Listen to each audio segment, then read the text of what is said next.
Espace TV, le 22h.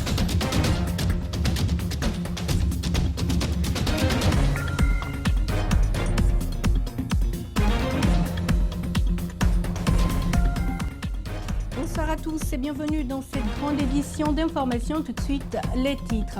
Le système des Nations Unies en Guinée s'engage à renforcer son aide au ministère de l'Unité nationale et de la citoyenneté. Le représentant Vincent Martin l'a dit ce vendredi à l'occasion de sa visite à la nouvelle ministre Dr Zalikatou Diallo.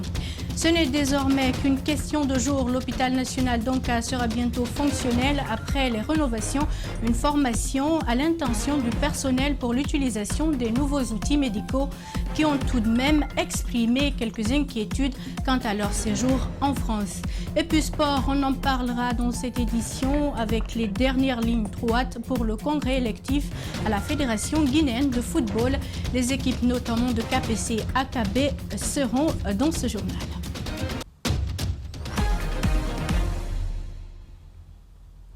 Encore une fois, bienvenue à tous. Le coordinateur résident du système des Nations Unies a rendu visite ce vendredi à la nouvelle ministre de l'Unité nationale et de la citoyenneté. L'objectif est de renforcer le soutien au département, notamment avec des projets comme le Fonds de consolidation de la paix et le suivi des recommandations de l'examen périodique universel. La ministre s'est réjouie de cette rencontre et espère qu'ils pourront collaborer sur bien d'autres projets dans le cadre des droits de l'homme et la prévention des conflits. Alseni Bari et Ibrahima Sori Kamara. Continuer et renforcer le soutien des Nations Unies au ministère de la Citoyenneté, c'est l'objectif que se fixe cette rencontre. Plusieurs points ont été évoqués, notamment le suivi des recommandations de l'examen périodique universel, la mise en place d'un cadre de dialogue entre la société civile et les acteurs politiques et socio-économiques, appelés sous le fromager. Des projets qui bénéficient du soutien de l'ensemble des agences du système des Nations Unies. Nous avons discuté longuement des projets financés par le Fonds de consolidation de la paix, projets et financements à laquelle la Guinée est éligible depuis déjà une dizaine d'années et qui ont grandement contribué au fil des années dans plusieurs provinces et régions de la Guinée à renforcer la cohésion sociale, à prévenir les conflits et donc à assurer cette cohésion dont nous avons parlé avec Madame la ministre. Satisfait de cette rencontre, le département de la citoyenneté espère que cette visite va ouvrir plusieurs autres perspectives de collaboration. Nous saluons l'arrivée et le coordinateur du système des Nations Unies pour avancer d'abord sur le renforcement de nos acquis, mais aussi ouvrir d'autres chantiers qui vont nous permettre effectivement d'aller très vite dans la résolution des problématiques qui sont confiées à notre département, qui sont des problématiques essentielles pour le développement et la stabilité de notre pays, telles que les droits de l'homme, la réconciliation, la problématique de la citoyenneté et de la prévention des conflits. Zalikatou Diallo compte donc ouvrir une nouvelle ère au sein du ministère de la Citoyenneté. Il reste à savoir jusqu'où va-t-elle aller. Pour être complet sur le sujet, le coordinateur résident du système des Nations Unies en Guinée a indiqué que la Guinée pourra continuer à bénéficier du Fonds de consolidation de la paix après la fin du projet en 2022, bien qu'il n'y ait pas de conflit dans notre pays. Aujourd'hui, une dizaine de projets est opérationnel pour un fonds d'environ 12 millions de dollars américains. Vincent Martin est au micro d'Alseni Bari et de Ibrahima Sori et Kamara. Alors c'est un fonds, effectivement, la Guinée était éligible dès le tout début de la constitution de ce fonds.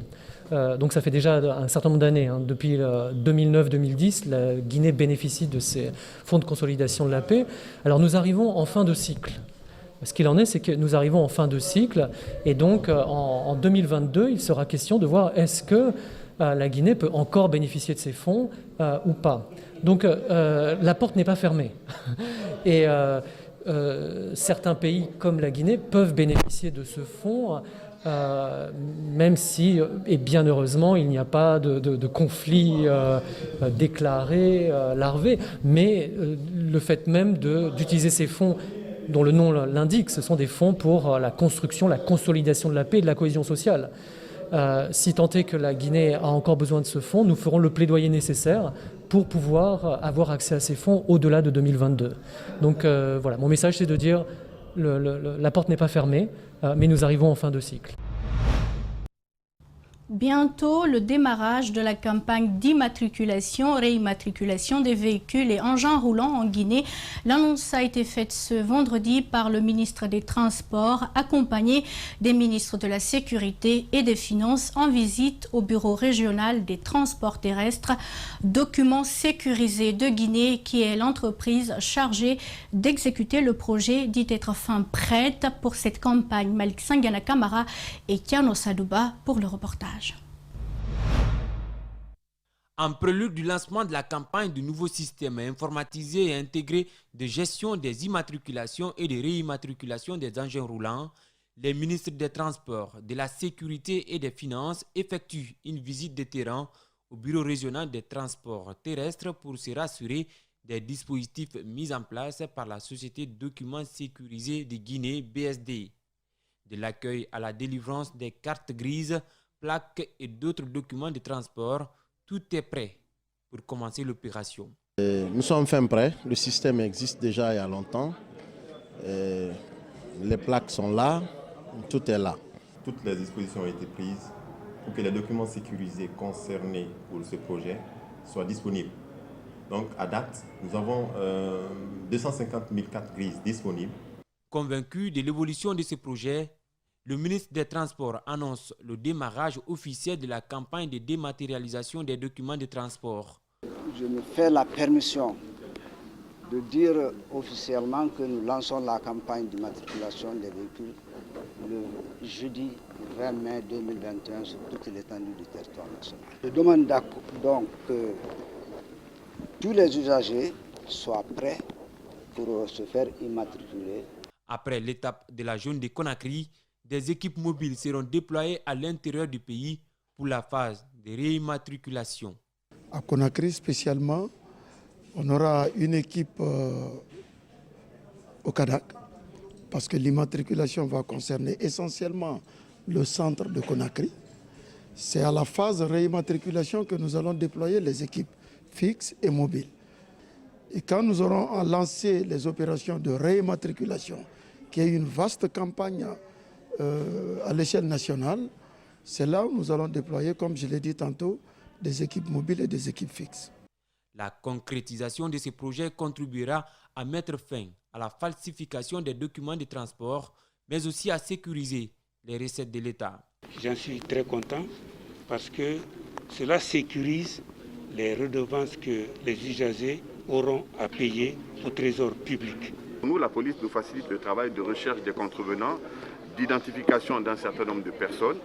Je crois que c'est une véritable révolution dans ce secteur. De là, les trois ministres se sont aussi rendus à Kipé, où se trouve le siège de l'entreprise en charge de la confection des permis de conduire sécurisés.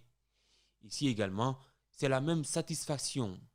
Mohamed Keita s'est dit séduit par le sérieux qui caractérise l'évolution de ce projet. En région paix et réconciliation, c'est sous ce signe que la fin du mois saint de Ramadan a été célébrée dans la préfecture d'Nzérékoré. À cette occasion, des chrétiens ont affiché leur solidarité aux musulmans par des dons et des prières qui ont été dites en faveur de la cohabitation pacifique. Suivez.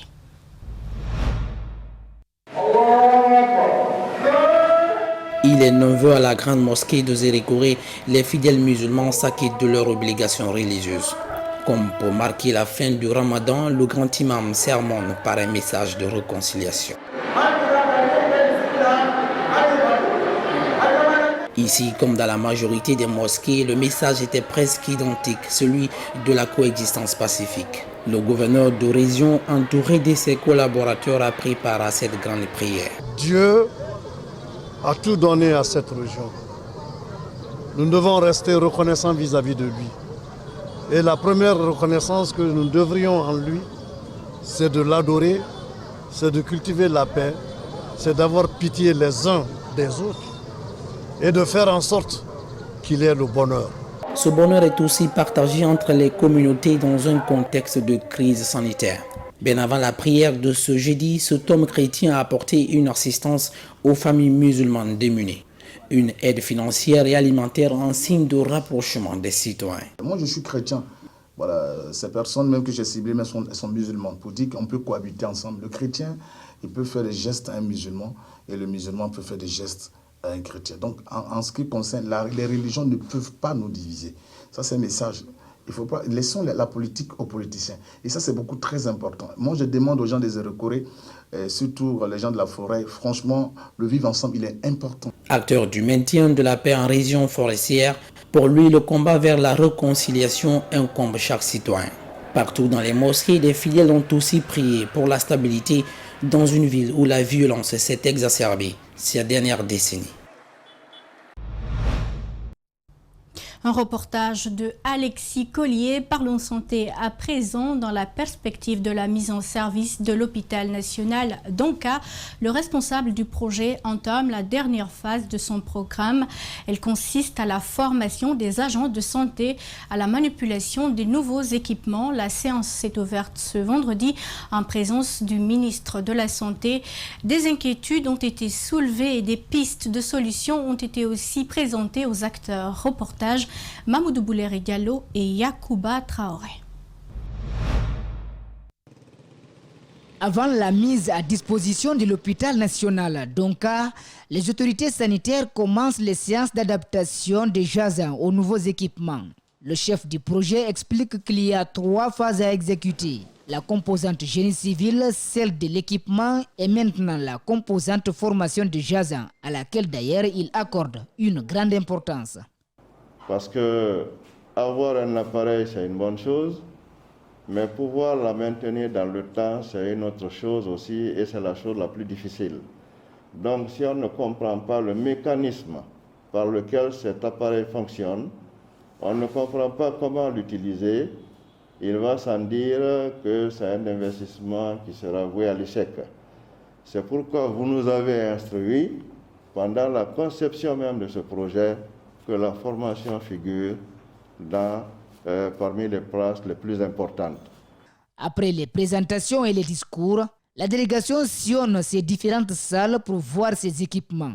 De la radio panoramique dentaire au scanner et à l'IRM, ces techniciens ont expliqué l'importance de chaque machine.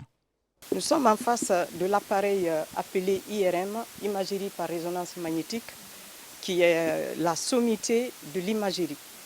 Elle se substitue au scanner et aux différents examens. Et c'est une machine qui ne travaille pas, qui ne fonctionne pas par des rayons X. Et donc qui est indolore et qui ne génère pas de conséquences par rapport à la réalisation des examens. L'une des conditions pour le maintien en forme de tous les équipements, notamment l'IRM, et l'alimentation en courant électrique 365 jours sur 365 au risque de perdre l'hélium et cet outil coûte plus de 300 000 €. Donc les techniciens formulent la demande auprès des autorités pour tirer une ligne spéciale de l'hôpital. La Société électrique de Guinée et de G explique qu'il faut 1,5 milliard francs guinéens pour pouvoir installer la ligne directe. Le ministre de la Santé dit avoir écrit à son collègue de l'énergie. Nous demandons l'intelligence de M. le président de la République. Et dès après ici, à partir de lundi, nous allons encore revenir à la charge pour rappeler afin que cette ligne soit installée le plus tôt pour le bonheur de ces différents appareils qui ont coûté cher et qui ne constituent pas un don. Mais c'est un prêt que les contribuables guinéens vont rembourser. Donc il y a de quoi que nous prenions toutes les mesures qui sont en la matière pour que ces appareils survivent pour une durée inestimable. Le ministre de la Santé a insisté sur la bonne utilisation de ces nouveaux équipements pour les préserver des mauvaises manipulations. Pour ce qui est des inquiétudes relatives à la manipulation des nouveaux outils médicaux, l'équipe qui a été envoyée pour la formation en France estime qu'elle n'a pas eu suffisamment le temps pour maîtriser tous les paramètres. On écoute Dr Guémoublé. Nous devrions être parrainés par un professeur de radiologie en République du Guinée. Nous devrions avoir quelqu'un qui est devant nous que nous allions consulter parce que, bien sûr que nous avons été sélectionnés. Ma collègue, docteur Sako, et moi, nous avons été sélectionnés pour aller étudier sur ces appareils-là. Mais non seulement il fallait connaître le système de fonctionnement de ces appareils, parce qu'il y a une console pour le technicien qui est dans la salle ici, et aussi il y a une console pour le médecin qui doit travailler, qui doit établir le diagnostic. Donc, le temps qui nous a été imparti, ce temps était vraiment insuffisant pour étudier comment d'abord utiliser la console qui nous sont dues, et ensuite, comment aussi étudier le processus de diagnostic exact. Parce que l'appareil, il peut faire des examens correctement, mais il y a un problème de capacité de détermination du diagnostic exact, d'interprétation. Le temps qui nous a été imparti, ce temps était vraiment insuffisant, il faut le dire comme ça, pour que nous puissions maîtriser tous les paramètres. C'est pourquoi moi, à mon humble avis, pour l'exploitation judicieuse de ces appareils que nous avons obtenus, ces appareils, c'est des appareils de dernière génération, mais pour exploiter, pour tirer le maximum de profit de ces appareils, nous avons besoin vraiment d'un mentor qui est au-dessus de nous et que nous devons consulter, qui peut travailler avec nous pendant 2 ans ou 3 ans, histoire vraiment de rattraper ce que nous avons manqué au cours de notre formation. Ça, c'est très important et c'est là dans tous les domaines. Le technicien qui est venu, il est venu pour nous montrer comment ces appareils fonctionnent. Mais il ne pourra pas, la formation pour un radiologue, au moins, ça doit s'étendre au moins sur 4 ans ou 5 ans. 4 ans ou 5 ans. Bon. Et c'est de nouvelles technologies qui sont arrivées. Nous avons besoin, en tout cas, de quelqu'un qui nous parraine et avec lequel nous pouvons compléter notre formation afin que nous puissions rendre beaucoup plus service, nous puissions être plus utiles pour la population. Parce qu'il ne s'agit pas que ces appareils soient là, mais il faut qu'on les exploite et que nos résultats soient vraiment validés ailleurs.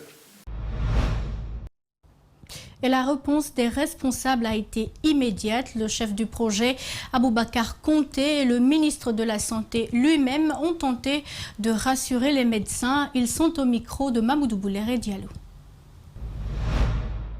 Dans le projet, nous avons également prévu de faire venir des spécialistes que nous n'avons pas sur place ici. Et si vous avez bonne souvenance, monsieur le chef de l'État même avait fait venir un groupe de Cubains ici qui a sillonné tout l'hôpital avec nous. Et ces Cubains ont essayé de dénombrer le nombre de spécialistes qu'il faut faire venir pour appuyer la partie guinéenne. On appelle à des spécialistes, des professeurs qui viendront pour un départ, pour une durée bien déterminée. Après, il faudrait maintenant penser à qu'on appelle ça, à la session au niveau national. Donc, ça, ce sont des étapes qui sont prises en compte par le projet. Mais il faudrait pour un départ, au moins que les nationaux soient formés pour la maintenance et pour la manipulation. C'est le but de cette formation. Parlons sport. Maintenant, la campagne de séduction des membres statutaires par les candidats à la présidence de la FEGIFOOT se poursuit à Conakry. C'est le cas de Mohamed Lamine Nabé, porte-parole du candidat Kerfala Kamara, KPC. Mohamed Lamine Nabé laisse entendre que son candidat part à cette assemblée élective avec une ferme conviction de la gagner. Selon lui, la plupart des membres statutaires se sont rangés derrière le projet sportif du président du AFIA FC. Élément de reportage signé Mohamed Sissé. Fort du soutien des membres statutaires, Kerfala Kamara reste confiant quant à l'issue du congrès électif. Dans son programme de campagne inspiré des manquements du président sortant, il entend améliorer la gouvernance de la FEGIFOOT. Le premier axe, il s'agit d'améliorer la gouvernance de la Fédération guinéenne de football. Deuxième axe, il s'agit de nous investir grandement dans la formation à tous les niveaux, de la base au sommet dans le football. Sans ça, on ne peut pas aller ensemble. Troisième volet, c'est la professionnalisation du football guinéen à travers son championnat. Nous avons beaucoup de volonté et d'idées que nous voulons inculquer pour que le championnat soit de plus en plus professionnel.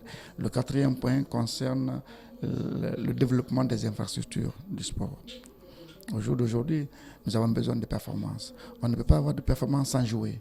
Et pour jouer, il faut des infrastructures. Et nous allons les investir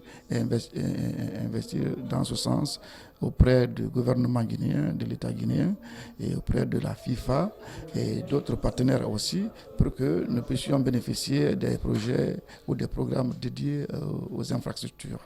Le 5e axe concerne l'amélioration du patriotisme dans notre sphère de football. Si certains émettent des doutes quant à la transparence du processus électoral et à l'implication du palais présidentiel qui aurait un penchant pour KPC, Mohamed Lamine Nabé, porte-parole du candidat KPC, dit en être satisfait. Le processus va à bon train, à ma foi, parce que nous, de notre côté, nous n'avons nullement arrêté le processus électoral de campagne, de déroulement de notre programme. Depuis que notre candidat est revenu sur la scène de la candidature, nous avons commencé et continué à dérouler notre stratégie. Et au jour d'aujourd'hui, nous sommes avancés. On est à 80% de plans stratégiques que nous avons élaborés. Et tout se passe normalement, même si on apprend aussi les problèmes de consensus. Mais nous continuons normalement à faire la campagne pour notre candidat. Pour rappel, le congrès de la FEGIFOOT est vraisemblablement prévu ce mardi 18 mai à Conakry.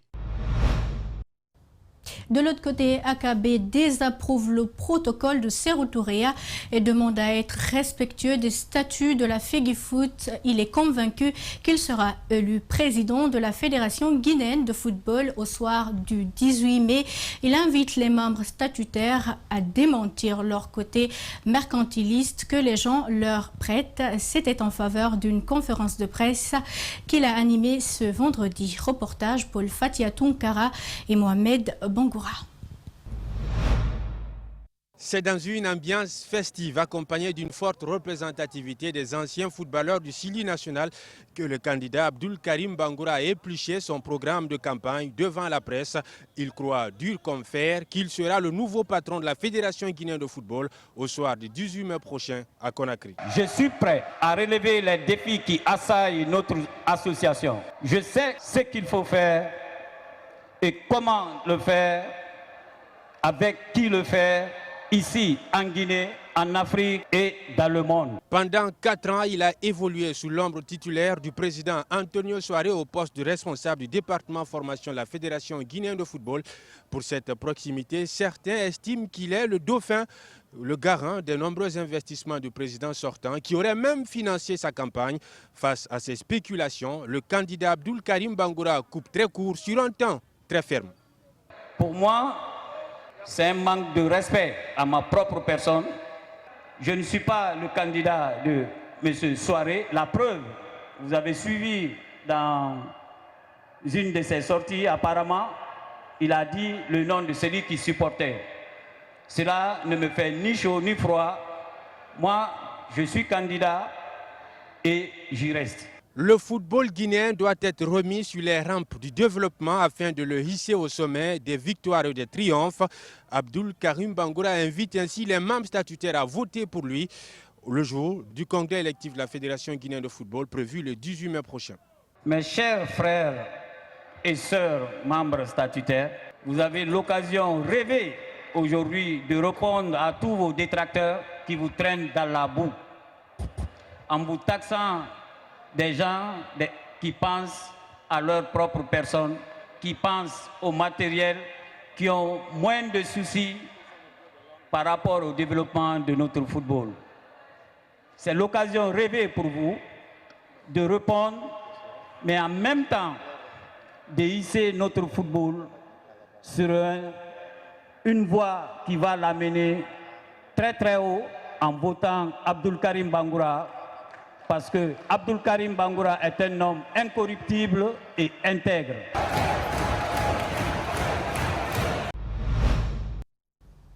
Et les anciens joueurs du Sili fortement présents à la conférence de presse croient que AKB est le choix idéal pour qualifier le football guinéen. Ils invitent les membres statutaires à voter pour Abdul Karim Bangoura. Ils sont au micro de Paul Fatia Tunkara. Abdou, c'est un homme de vérité, c'est un homme qui a le cœur, c'est un homme qui a beaucoup de relations. Il peut aider le football guinéen. C'est pourquoi je suis là. Je ne suis pas là en tant que moi, Mendy, je suis là en tant que les anciens footballeurs. Le choix idéal, parce que c'est quelqu'un qui a joué au foot, il a été professionnel en France, et il a joué pour le Sili national. Il a été agent de joueurs pendant longtemps, et il a managé plein de joueurs ici. Et c'est quelqu'un qui était à côté d'Antonio Soare, donc il s'y connaît. Pour moi, c'est une personne idéale pour le foot guinéen. Je demanderai aux membres statutaires d'être honnêtes envers eux-mêmes pour le développement du football guinéen, de voter Abdul Karim Bangoura Kabi. C'est moi qui vous remercie. Ce journal a été réalisé par André Mossier, Milimono et l'ensemble de la rédaction d'Espace TV. À tous, merci de l'avoir suivi. Au revoir.